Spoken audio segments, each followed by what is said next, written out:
මේ අපේ හිච්චා අහිංසක ඉල්ලීමක් කරන්න මව්තුමිය කෝල් එක ඉවර වෙනකන් බලන් ඉන්නවා. මව්තුමියනි මට ක්‍රිකට් පිත්තක් මිලදී ගැනීමට රුපියල් 2000ක් දෙනවද?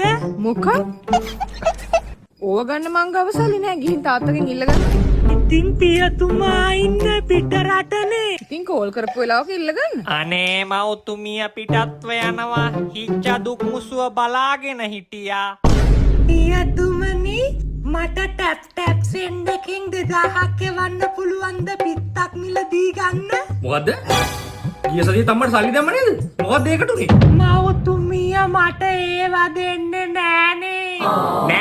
නෑ. ඔහොම සල්ලි නාස්ති කරන මම ගාව සල්ලි නේ. මොකක් හරි කරගන්න. අනේ පියතුමනි. නෑ දැන් එකපාරක් කිව්වනේ. අද කාලේ පොඩි උන්ගේ ඕක තමයි ප්‍රශ්නේ. කිසි වගකීමක් නෑ. අපේ කාලේ නම් අපේ අම්බලෙන් අපි ඔහොම සල්ලි ඉල්ලුවේ නෑ. ඒ කාලේ ඉස්කෝලේ යන්න විතරක් අපි කිලෝමීටර් 5ක් 6ක් පයින් ගියා. බලන්න කෝ තේරෙන්නේ නෑනේ අපි මේ සල්ලි හම්බ කරන කන කට්ට. ඔහේ වියදම් කරනවා. මං ඔයාට සල්ලි අතපත ගන්න දෙන්නේ ඔයා හරි වයසට ආවට පස්සේ. වගකීමක් ගන්න පුළුවන් කියලා මට තේරුණාට පස්සේ.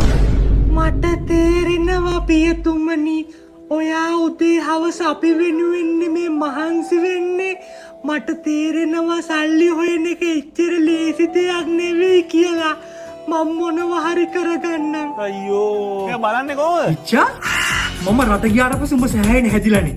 ඔන්න ඔහොම තමයි වගකීමකින් වැඩ කරන මිනිස්සු කතා කරන්නේ. It was at this moment that he knew he f***ed up. වගකීමක් ගන්න දන්න මිනිස්සු ඒ විදිහටද කතා කරන්නේ? නැතුව ඔහොම තමයි. අනේ එහෙනම් මට දැන් 2000ක් දාන්නකෝ. ඈ